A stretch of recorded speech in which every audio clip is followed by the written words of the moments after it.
Bonjour à tous, bienvenue dans ce webinaire organisé par la DFCG en partenariat avec EMI. Est-ce que tout le monde m'entend?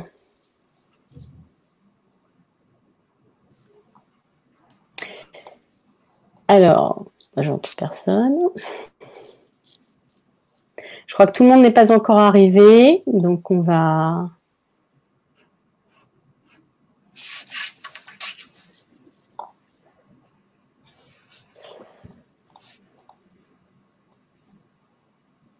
Alors, vous avez en bas à droite de votre écran un outil chat. Si vous avez besoin de transmettre des messages, dire si vous n'entendez pas bien ou voilà, quelque chose comme ça. Je vais couper ma caméra parce que visiblement, j'ai un petit souci de connexion.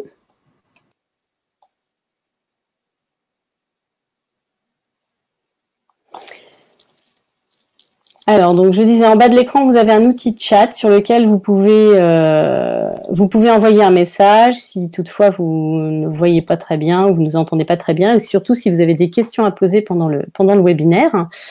Donc, ce webinaire, il va concerner les financements publics et savoir se positionner plus particulièrement. Et il sera animé par Emmanuel Alfandari et Pascal Salvador de chez EMI. Bonjour Pascal et bonjour Emmanuel. Bonjour. Alors au programme, moi je suis Maud Allier-Simonet et je vais vous faire une introduction je vais vous présenter la DFCG Bretagne Pays de Loire.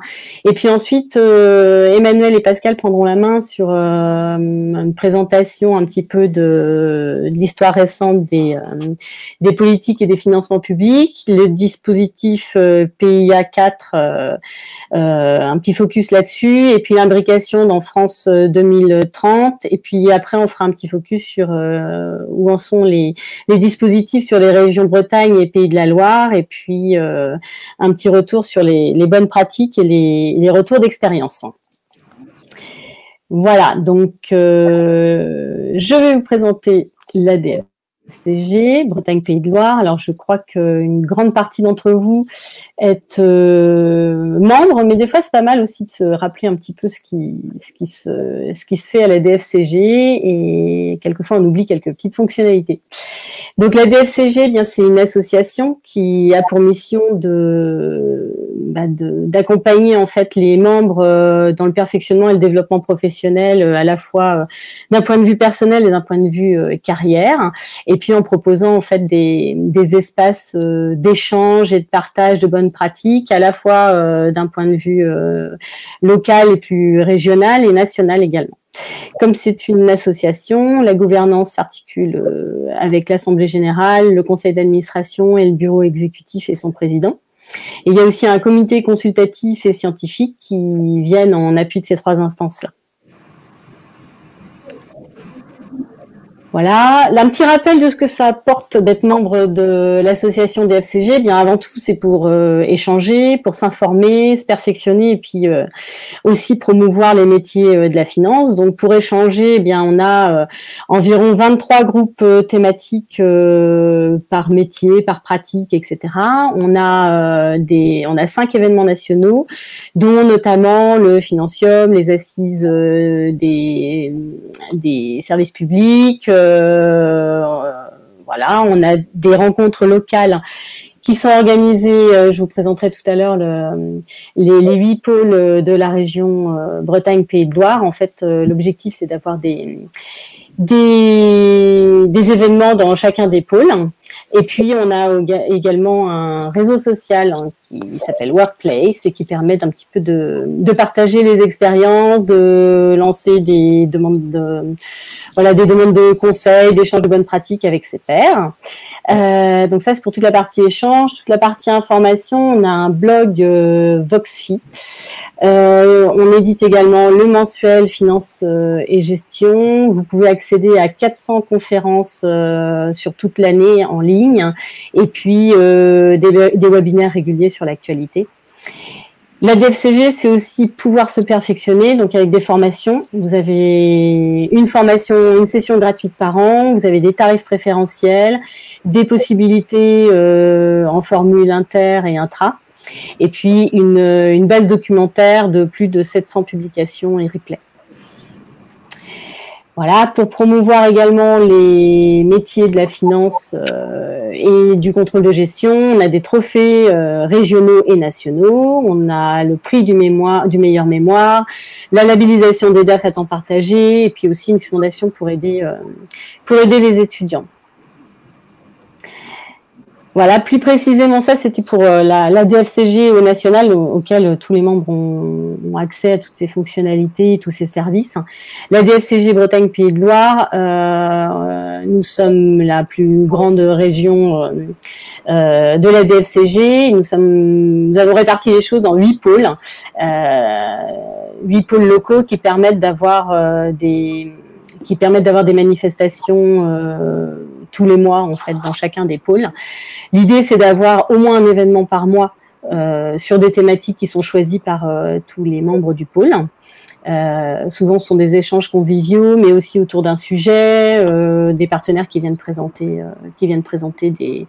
des outils, des méthodes, des choses comme ça. Et puis on a deux temps forts sur la région. En général, on a 2 temps forts en présentiel qui sont notamment le Finaton. La première édition va avoir lieu le 10 juin prochain, donc je vous invite à vous inscrire si ce n'est pas encore fait. L'idée, c'est une journée un peu représentative de la DFCG autour des échanges et de la convivialité. Alors, il y a un déjeuner, un cocktail, des activités outdoor et du golf le matin, des ateliers thématiques autour des métiers de la finance l'après-midi, et puis une conférence keynote avec Philippe Araou, notamment sur le changement cette année. Voilà, il y a également le trophée des régions, donc qui récompense les directeurs financiers ou les équipes de direction financière, de contrôle de gestion, de DAF à temps partagé sur 4 thématiques cette année, la RSE, DAF externalisé plus particulièrement, et puis une catégorie start-up et sociétés innovantes et une catégorie contrôle de gestion et finance. Et la remise des trophées, c'est le 13 octobre, et si vous voulez candidater, c'est avant le 4 septembre. Donc, vous recevrez des informations prochainement à ce sujet-là. Et puis, la DFCG, eh bien, c'est aussi un lieu d'engagement où notamment les animateurs de pôle sont des bénévoles qui s'engagent pour faire vivre la DFCG au quotidien. Il y a aussi, on accompagne les financiers d'entreprise pendant des périodes de transition. Ça, c'est plus particulièrement le groupe Carrière Évolution qui s'en occupe. La DFCG aide aussi les étudiants et qui finance les plus nécessiteux par la fondation DFCG. Voilà. Et puis, il y a le programme DAF for Good qui vient d'être lancé d'ailleurs en région Bretagne-Pays de Loire, mais qui a déjà lieu au national depuis quelques années. En fait, c'est un accompagnement bénévole de plusieurs DAF qui accompagnent des startups qui se lancent. En fait, ils les accompagnent pendant une année pour leur apporter conseils, méthodes, etc. Voilà. Je fais un petit rappel sur l'adhésion, ce que ça représente en fait quand vous êtes adhérent à la DFCG. Donc il y a différents tarifs que je vous laisserai aller voir sur le site internet si vous n'êtes pas encore membre et que vous avez envie d'adhérer. En fait, l'idée, c'est qu'avec cette adhésion, vous pouvez participer à l'ensemble des événements qui sont physiques et les webinaires comme celui qui est organisé aujourd'hui. Vous avez un accès à Workplace et puis l'annuaire total des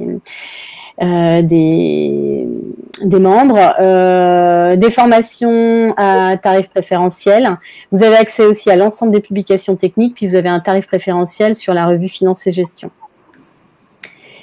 Petite particularité supplémentaire pour, notamment à partir de 2022, il y a les cycles mensuels d'actualité réglementaire et financière. C'est tous les 3e mercredis du mois, ça dure 45 minutes et c'est un petit webinaire qui fait le point en partenariat avec Francis Lefebvre sur les enjeux et les actualités des directions financières. Et puis, l'autre particularité pour cette année, c'est que chaque adhérent se voit offrir une demi-journée de formation expert à choisir entre 8 thématiques. Voilà, j'ai essayé de faire le tour assez rapidement de ce que la DFCG peut apporter à ses membres. Et puis maintenant, je vais laisser la parole à Emmanuel et Pascal de Aiming pour pouvoir vous présenter les financements publics. Juste une petite particularité, si vous avez des questions, posez-le dans le chat et puis je les transmets et on pourra y répondre, on se laisse le temps d'y répondre à la fin du webinaire. Voilà, je vous souhaite un bon webinaire. Merci Maude, bonjour à tous. Donc pour commencer, pour parler des financements publics, il faut déjà commencer par rappeler un petit peu comment ça fonctionne, puisque on est encadré par l'Europe. Donc vous avez ici un peu le principe du fonctionnement du financement, c'est-à-dire que vous avez des politiques publiques. En fait, ce qui est important de regarder, c'est vraiment cette notion de politique publique, donc qui sont déterminées soit à l'échelle européenne, soit à l'échelle nationale et aussi à l'échelle régionale. L'important, c'est qu'elles ne soient pas en contradiction avec l'Europe. Et avec ces politiques publiques, on a des outils financiers, donc les financements publics, qui ont différentes formes. Donc, ils peuvent avoir la forme de subventions, d'avances remboursables, de prêts, qui viennent aider à l'accomplissement des objectifs en fait qui sont fixés par l'État ou par l'Europe. Donc,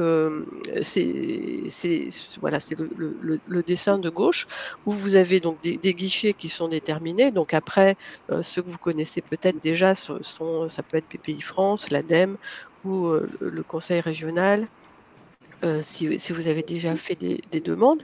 Et donc il y a des fonds qui sont présents, qui viennent alimenter en fait des projets. Et ces projets, c'est vous qui êtes porteur de projets, donc les entreprises. Ensuite, on a effectivement des objectifs qui peuvent concerner plus les PME ou les ETI ou les grands groupes. Et en face, on a soit des fonds qui sont à la disposition, donc sous forme de ce qu'on appelle les subventions au fil de l'eau, c'est-à-dire qui sont toujours présentes et qui n'ont pas, entre guillemets, de limite dans le temps, à part les fonds disponibles dans les organismes financeurs.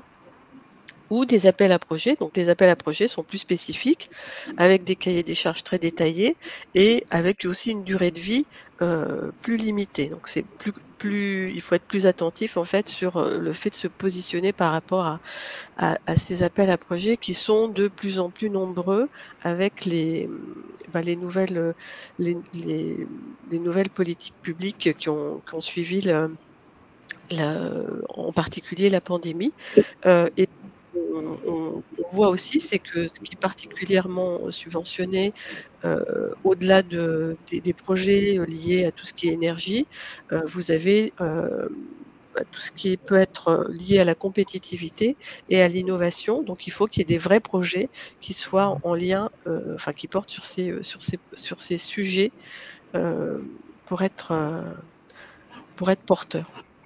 Alors, je passe tout de suite oui, j'ai un peu été vite sur un peu d'histoire, mais justement c'est pour vous rappeler donc l'histoire récente sur la partie la pandémie, donc où on a eu ensuite justement mise en place de plusieurs outils pour permettre à l'économie de reprendre et de se développer, et en tout cas d'éviter de recréer les emplois qui ont été perdus pendant cette pandémie. Et vous voyez que les trois axes majeurs des outils qui avaient été mis en place, c'était l'écologie, la compétitivité qui est toujours présente, et puis la cohésion des territoires qui ici sera moins abordée, bien évidemment, puisqu'on va se contenter entre guillemets des entreprises. Donc ça a été des outils que vous en avez peut-être, vous avez pu en bénéficier, puisque sur votre région, ici sont des chiffres qui sont disponibles sur un site qui est très bien fait du ministère de l'économie, qui s'appelle DataVision.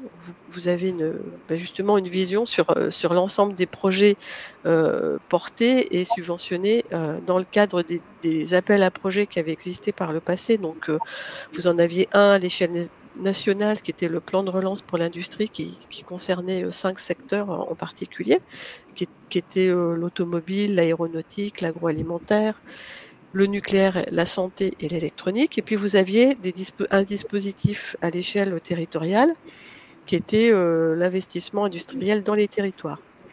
Donc qui était lui plus ouvert à l'ensemble des secteurs, mais avec et puis avec des montants moindres de projets et du coup bien évidemment de subventions. Donc ça c'était pour le passé et comme tout ça n'est pas encore fini et il y a des nouveaux dispositifs qui ont pris le relais et du coup je passe le relais à Pascal. Oui, merci Emmanuel. Effectivement, le plan Covid, le plan de relance, donc, qui s'appelle France Relance, c'est un plan de 100 milliards. Donc 40 milliards ont été financés apportés par l'Union européenne, donc Next Generation EU, pour ceux qui ont pu suivre ces annonces-là. Et effectivement, ça vient impacter ce qu'on appelle les programmes d'investissement et d'avenir. On ne va pas faire tout l'historique, mais c'est mis en place depuis 2009. On en est à la 4e vague, donc vous avez déjà entendu parler du PIA 4 qui a été acté en 2021 sous la gouvernance de Jean Castex et qui est opéré par le secrétariat général pour l'investissement, le SGPI. On reviendra plus tard sur comment ça s'opère en termes de budget, mais il est en place depuis 2021 et c'est des plans quinquennaux, donc il y a 5 ans pour un budget de 20 milliards, dont 11 milliards proviennent de France Relance. Et on va voir comment c'est impacté. Alors, la philosophie, c'est qu'effectivement, le PIA 4 est mis en place par l'État pour financer des investissements innovants et prometteurs sur le territoire, afin de permettre à la France d'augmenter son potentiel de croissance et d'emploi, auquel je rajoute l'aspect de résilience et souveraineté qui sont mis en avant dans la plupart des appels à projets, comme on pourra le voir plus tard. C'est surtout un effet levier mis en place par l'État pour suivre ces feuilles de route stratégiques en termes d'objectifs, et en particulier sur l'aspect environnemental décarbonation. Donc, ça se passe sous le prisme d'appel à projets de concours, et ces effets leviers viennent soutenir des investissements R&D innovants pour accélérer la mise sur le marché par le prisme de l'excellence, de l'innovation, de la collaboration. Donc ici, on englobe les partenariats publics et privés. Plus concrètement, le programme en cours jusqu'à 2025, et c'est 2 fois plus en termes de budget que les précédentes vagues PIA 2, PIA 3, donc c'est 20 milliards. Donc comme je disais, c'est redondant, c'est 11 milliards qui proviennent du plan de relance directement guidé par l'Union européenne. Et on voit quand même que les drivers restent toujours liés à la compétitivité, à la transition écologique, la résilience et souveraineté, donc tous les aspects de cybersécurité, d'intelligence artificielle, santé, donc capacité santé pour la production de biomédicaments. On l'a vu pendant la pandémie, nos limites en termes de production sur ces aspects-là et pour d'autres secteurs industriels aussi, mais aussi l'aspect enseignement supérieur, puisqu'on arrive à structurer des initiatives d'excellence, des laboratoires d'excellence. Et à ce titre, on peut fédérer autour de ces sujets-là très universitaires de cluster des sociétés qui viennent apporter leur expertise pour effectivement favoriser une excellence de secteur et de filière. On vient rajouter une couche supplémentaire, et donc on a voulu insister sur le fait de pouvoir parler aussi de France 2030. Pourquoi ? France 2030, c'est une annonce qui a été faite en décembre par Emmanuel Macron sur des enjeux qui viennent au-delà de l'ambition du PIA 4, donc des secteurs de compétitivité dont je viens de parler. Et in fine, France 2030, c'est ni plus ni moins que inspiré du PIA et intégré au PIA. Donc en fait, sur les 20 milliards dont je viens d'évoquer, en fait, on rajoute 34 milliards de crédits nouveaux. Et c'est principalement pour aller au-delà des objectifs qui étaient fixés par le PIA 4 et par le SGPI. Donc France 2030, c'est un plan d'investissement pour bâtir la France de demain en complément du PIA 4, des sujets stratégiques pour nos secteurs d'excellence, donc l'énergie, l'automobile, l'aéronautique, l'espace. Et donc, comme vous pouvez le voir dans cette diapositive, c'est axé principalement sur le nucléaire, pouvoir produire de l'hydrogène et le distribuer, pour pouvoir décarboner l'industrie, donc viser les secteurs qui polluent, et pouvoir appliquer en fait des nouvelles stratégies de décarbonation, pouvoir produire des véhicules électriques avec des objectifs à horizon 2 millions de véhicules jusqu'à 2030, produire le premier avion, etc., etc. Donc, tous ces objectifs-là vont se décliner sur des appels à projets, et se déclinent déjà d'ailleurs sur des appels à projets très précis, et on pourra y revenir plus tard. Ce qu'il faut retenir, c'est effectivement qu'est-ce qu'il y a en cours. Donc, sur les premiers 20 milliards, ce qui est déjà acté, ce qui a déjà été mis en place, ce sont d'un côté des appels à projets qu'on appelle sur une innovation dirigée. Pourquoi?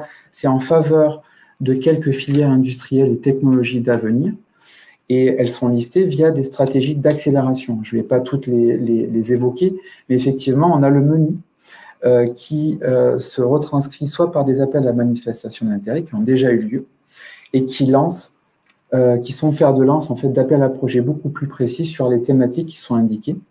Et de l'autre côté, vous avez ce qu'on appelle l'innovation structurelle.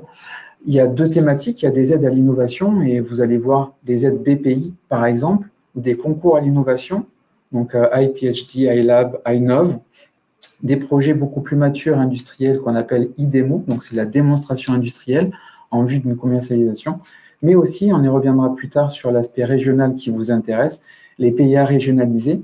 Donc, à savoir, pour le PIA régionalisé, c'est quand même 500 millions qui seront dédiés sur ces 5 prochaines années pour aider effectivement à l'innovation et aux risques que l'on prend pour mettre l'innovation sur le marché sur le territoire régional. Donc, les guichets qu'on cite, vous les connaissez. Il y a l'ANR pour l'aspect excellence recherche académique, en partenariat potentiellement avec le privé également. Mais vous avez la Caisse des dépôts, la BPI France, l'ADEME, des guichets, on va dire les usual suspects auxquels on a affaire et qui chacun, par des thématiques précises, vont pouvoir prendre le relais et mener effectivement ces appels à projets pour sélectionner vos projets et effectivement les mener vers leur exécution. Ce qu'il faut retenir, quels que soient les appels à projets, on va retrouver des traits communs qui sont importants, et c'est un message important qu'on souhaite passer aujourd'hui. Donc la première base, c'est les cercles bleus. On va rechercher de la R&D, de l'innovation. On va pouvoir faire financer, alors là c'est des termes un peu plus techniques, des maturités technologiques, donc TRL, qui vont être vers de la preuve de concept jusqu'à la commercialisation de TRL 8. On va rechercher et faire émerger des nouveaux champions d'innovation de rupture, et on peut mener ces projets en seul ou en collaboration. Ça concerne tout type de société. Le deuxième niveau qui est très important et qui va être un jalon qui va être scruté par les évaluateurs, c'est la création d'emplois, donc les retombées sur le territoire, donc emploi économique. Un aspect très important, c'est le fameux do not harm, c'est-à-dire, quel que soit votre projet, il ne faut pas qu'il y ait un quelconque impact négatif sur l'environnement. Donc, le projet, quel qu'il soit, et en fonction des secteurs, évidemment, on va pouvoir le décliner de manière différente. Un projet en numérique n'a pas forcément les mêmes conséquences qu'un projet de décarbonation sur l'environnement, mais malgré tout, il faut garder cet aspect d'éco-conditionnalité. Et donc, toujours regarder l'aspect impact, donc retomber sur la filière. Donc, vous sous-traitants, le tissu économique régional et les impacts en termes d'innovation sur vos services et produits futurs, tant sur le sol régional, national qu'européen ou international. Donc, in fine, le mot-clé, c'est fort impact. C'est ça qui fera la différence par rapport à d'autres projets. Donc, l'ambition d'un projet est évidemment très importante, quel que soit l'appel à projet qu'on va rechercher. Donc, on ne va pas rentrer dans les détails de tous les appels à projets. On a des slides qui seront communiqués ultérieurement. Il y a un site internet pour lequel on fait la promotion où vous avez effectivement ce calendrier. Peut-être, Emmanuel, si tu veux commenter aussi le calendrier. Donc, il y a des choses effectivement en mai qui vont arriver à échéance, évidemment. Mais l'idée, c'est que ça continue jusqu'en 2022, 2023 et jusqu'à 2025. Et donc, vous avez des sujets qui vont être thématiques. pas mal de choses en septembre sur l'aspect décarbonation avec l'ADEME, sur le développement de zones économiques qui permettent d'apporter des solutions à des industriels sur leur objectif de décarbonation, donc de réduction de gaz à effet de serre. Vous avez des choses sur les capacités en biothérapie, capacités santé, capacités agroalimentaires. Et évidemment, vous avez un PIA régionalisé sur lequel on va s'étendre un peu plus tard dans la présentation. Emmanuel, je ne sais pas si tu avais un commentaire à rajouter. Non, mais c'est voilà, tu as parlé du site et effectivement, c'est des informations que vous retrouvez sur les sites, aussi sur les sites des aides.fr ou sur notre site. Ce qui est important là, c'est que donc vous avez des dates limites. Et aussi le point important, c'est que parfois ils sont prolongés quand il n'y a pas suffisamment de projets. Mais enfin voilà, il faut se rester concentré sur les dates limites et avoir des projets qui correspondent bien aux attendus des appels, des cahiers des charges. Pour terminer, peut-être sur on va dire le chapeau France 2030, alors vous comprenez bien qu'il y a des aspects PIA 4, France 2030, on ne veut pas vous perdre là-dedans, mais sachez qu'effectivement, il y a ce qui était programmé dans le PIA 4 qui va continuer. Il y a effectivement ces nouveaux crédits de 34 milliards qui viennent en complément, donc qui sont quand même dépendants de ce qui va se passer dans les législatives, donc dans les politiques publiques qui seront mises en place ou pas. Malgré tout, vous avez déjà des appels à projets en cours, donc depuis 19 janvier, sur un exemple sur un appel à projet première usine, où ici, effectivement, on cherche à faire valoir une première usine visant à accélérer l'émergence de premières EFIT d'industrialisation. Ça vise quand même les startups industrielles et jusqu'à la PME, PMI innovante. Donc ici, on est vraiment sur des budgets minimum de 5 millions et on vient en complément à 60% de subventions sur le total du budget. Donc, c'est des choses qu'on voit déjà depuis un peu plus de 6 mois, qui sont déjà opérées par France 2030 et qui viennent sur cette feuille de route que je vous ai présentée sur les secteurs stratégiques français, des filières industrielles françaises. Et du coup, Emmanuel, comment ça s'opère au niveau des régions ? Merci Pascal. Alors sur les régions, la région c'est un acteur, voilà, oui, un acteur important dans le développement économique et pour vous les entreprises, puisque depuis la loi NOTRe de 2015, elle avait déjà un rôle dans le développement économique, mais là elle est devenue un acteur majeur dans ce secteur-là. Donc vous avez, là on vous a mis les photos des sites, des différents sites des conseils régionaux, et vous avez toujours des lieux d'information. Ils vous mettent de façon assez simple la possibilité de faire vos recherches par rapport à votre projet et puis de rentrer des données en fonction de ce que vous allez faire. Si c'est un projet innovant, si c'est un projet sur la compétitivité, également sur la formation éventuellement. Et vous rentrez ces éléments-là et puis vont apparaître les possibilités. Bon, après, il faut aller regarder les détails des possibilités, mais ce qui est important, c'est que il faut aussi penser donc à la région quand vous avez des projets d'investissement ou d'innovation, d'autant que la région est aussi la personne qui gère les fonds, certains fonds européens, donc les fonds européens structurels et d'investissement. Et dans ces fonds, vous avez le fonds FEDER, qui est le fonds de développement régional, qui est vraiment un fonds destiné aux projets et aux politiques publiques qui vont être déterminés par les régions. Et en plus, là, on rentre dans une nouvelle période, donc de 2021-2027. Alors 2021, forcément, ça a pris du retard avec la pandémie et puis c'est toujours des périodes délicates pour arriver à finaliser la documentation, puisque mais ça, je vais vous en parler plus tard. Mais en fait, c'est tout un travail assez lourd de mise en place de documents, plus les accords par l'Europe sur les politiques publiques qui sont déterminées au niveau régional. Alors, pour pas Voilà, donc ça c'est pour pas avancer trop vite.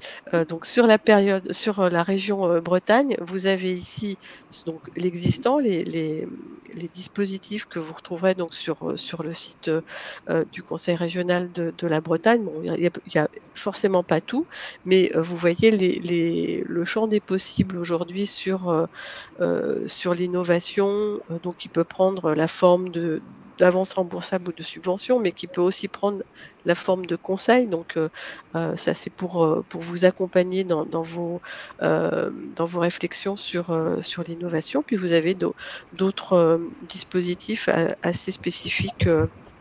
Donc en Bretagne, ça s'appelle PASS, le PASS investissement, par exemple, pour certains projets, certains types d'entreprises. Alors, tout n'est pas là, mais c'est ce qui existe aujourd'hui. Et ce qui nous semblait aussi important de vous dire, c'est pour justement pour la suite, parce que là, ça paraît un peu limité, mais c'est normal, parce que parce qu'ils sont justement sur cette période de redéfinition des priorités du FEDER. Donc là, ce qui est disponible, ce sont des documents préparatoires où vous avez les échanges qui ont lieu entre la région, l'État, et enfin surtout la région et la Commission européenne. Et donc, a priori, ils devraient s'entendre et ça devrait être disponible à la fin du deuxième trimestre 2022. Et toujours est-il qu'on peut voir les priorités qui sont déjà déterminées au niveau régional pour l'orientation de ces fonds. Et donc, vous voyez que la priorité numéro 1, c'est la recherche, l'innovation et les entreprises. Donc après, en partant de ça, on peut imaginer qu'il y aura des dispositifs qui seront mis en place pour porter ces priorités. J'ai beaucoup parlé, Pascal. Est-ce que tu as des choses à compléter, non? Non, effectivement, on est encore dans une période où il y a encore des tâtonnements, mais effectivement, ça va s'accélérer. Et l'idée de la régionalisation, alors c'est d'autant plus vrai pour le pays A4. Il y a une volonté de l'État qui met en place cet instrument de régionaliser et que chaque région prenne la main sur des choses qui sont vraiment impactantes pour leur territoire sans qu'il y ait d'ingérence par l'État. Donc le FEDER en fait partie justement. Voilà ce que je voulais rajouter. Ok, parfait. Donc sur cette slide, c'est un petit peu pour vous montrer que c'est compliqué et un peu ça s'étale dans le temps, mais c'est un gros travail qui est fait par les conseils régionaux de toute façon et ça finit par prendre forme. Donc les régions aussi, elles gèrent le FEDER, mais elles gèrent aussi le FEADER, hein, qui est le fonds qui est destiné à l'agroalimentaire également, donc et où il y a des dispositifs qui sont spécifiques aussi sur les entreprises de l'agroalimentaire. Oui, de rajouter REACT-EU, par exemple, le France 2030, c'est 50% du budget qui est dédié à des projets de décarbonation ou enclin à favoriser la transition énergétique. Donc REACT-EU, par exemple, ça va être des fonds qui permettent justement de pouvoir abonder aussi sur des aspects de décarbonation également. Donc, ça peut être aussi thématique et en fonction de vos projets, effectivement, on peut adresser tel ou tel outil.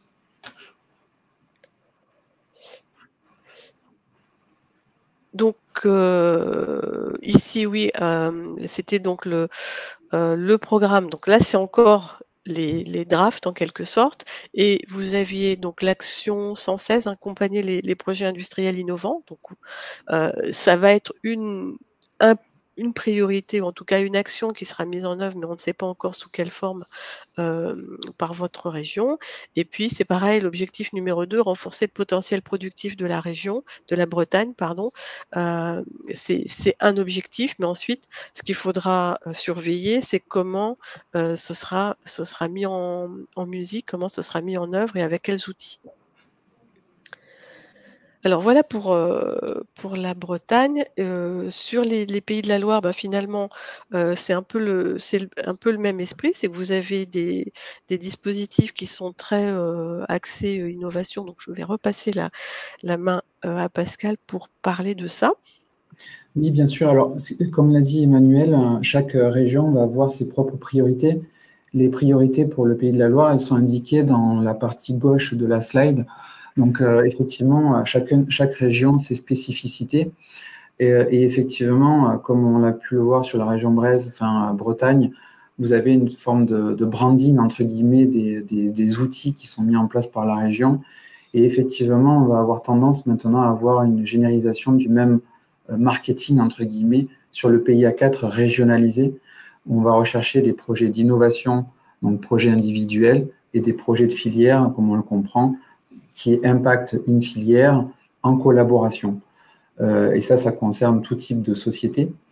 Ce qu'il faut surveiller et ce qui n'est pas encore officiellement ouvert, c'est les projets collaboratifs qu'on appelle IDEMO, qui sont des projets en fait qui permettent la commercialisation à la fin du projet, ou en tout cas doit viser un marché à court terme, où là effectivement, au-delà des pays A4 régionalisés, il y aura certainement dans les semaines qui viennent des annonces concernant effectivement ces outils qui existent au niveau national, mais qui seront repris au niveau régional par chacune des régions pour opérer effectivement ces projets à fort potentiel de marché et d'innovation de rupture.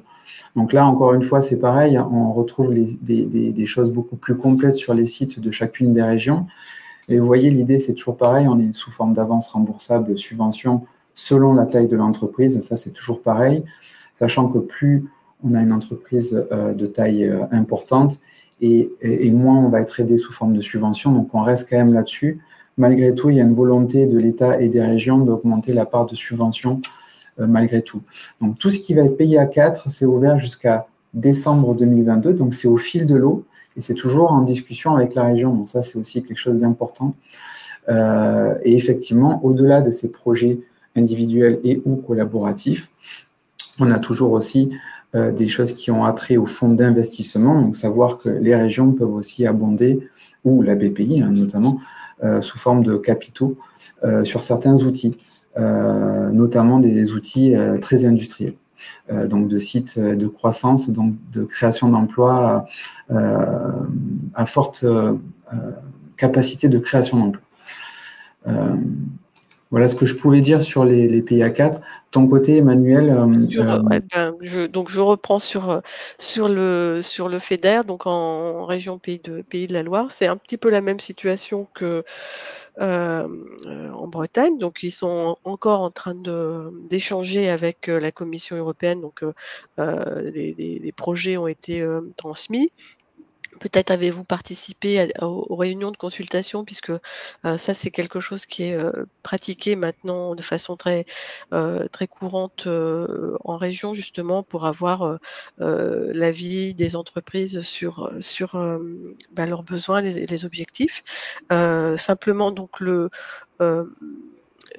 projet a été envoyé à la Commission européenne et là, il y a eu un retour. Donc, vous pouvez d'ailleurs le trouver sur le site de la région Pays de la Loire, où en fait la Commission européenne a retransmis à la région des remarques. Donc, il y a une quarantaine de pages pour améliorer le document et pour qu'ensuite ce soit mis en musique après via des instruments ou des subventions.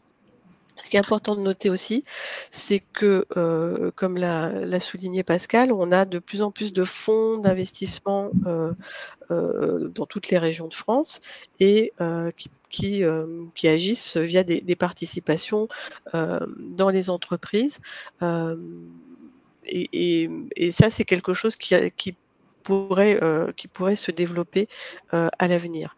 Et ici, donc, je vous ai mis les priorités donc, qui ressortaient au niveau du Pays de la Loire dans les documents de préparatifs du FEDER, donc pour la période 2021-2027.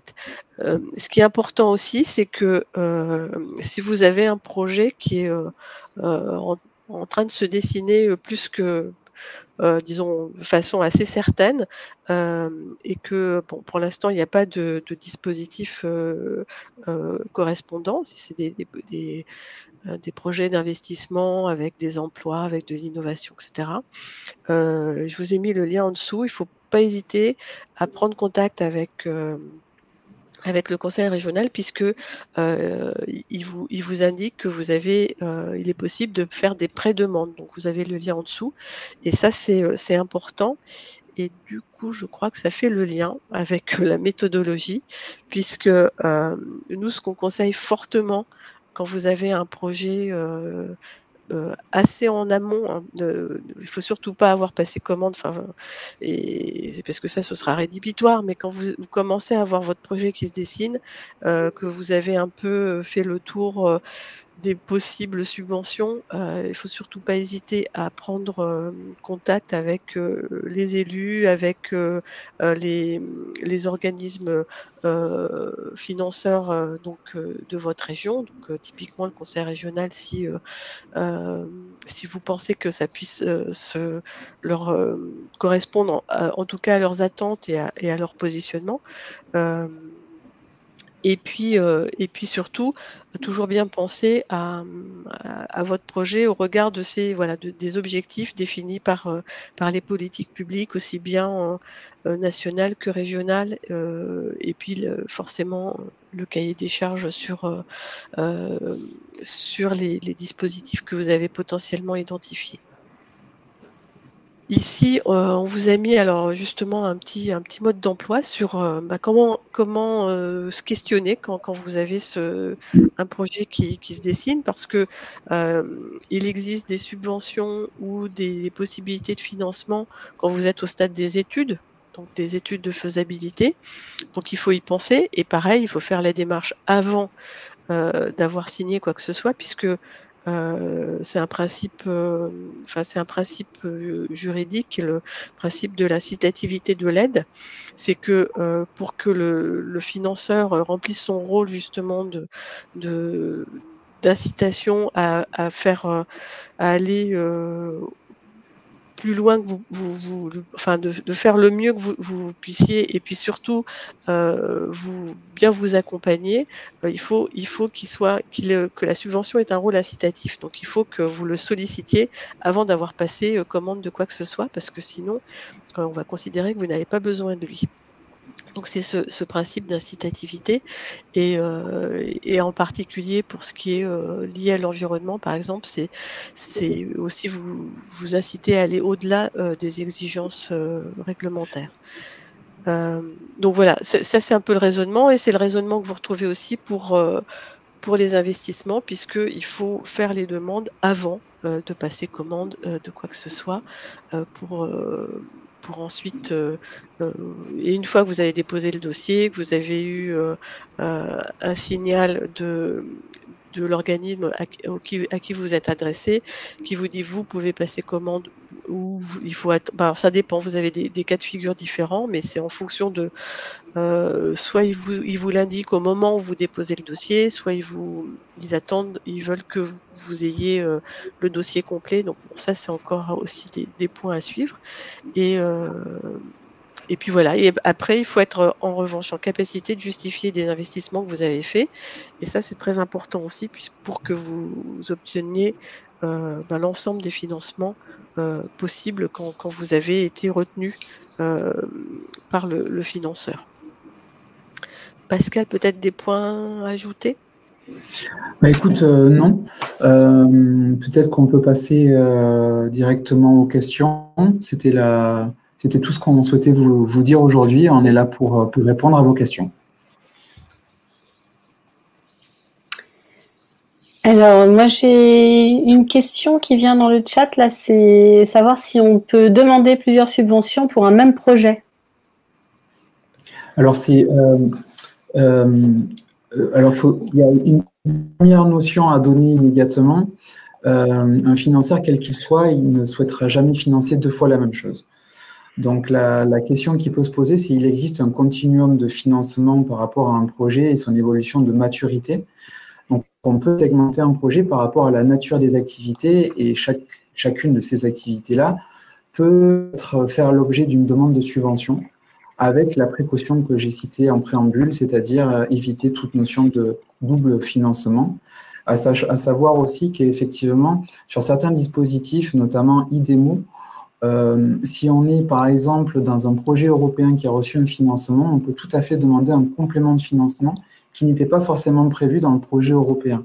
Donc tout ça, ça s'étudie au cas par cas et toujours éviter effectivement de représenter deux fois le même projet. Si on le fait, effectivement, on le fait par segment et en fonction de la maturité technologique qu'on souhaite viser à la fin du projet.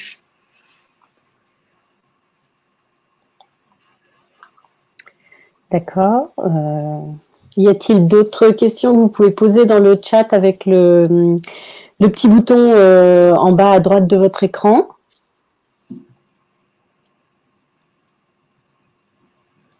Alors là, il y a une autre question sur quel type de projet puis-je faire financer et à quel guichet?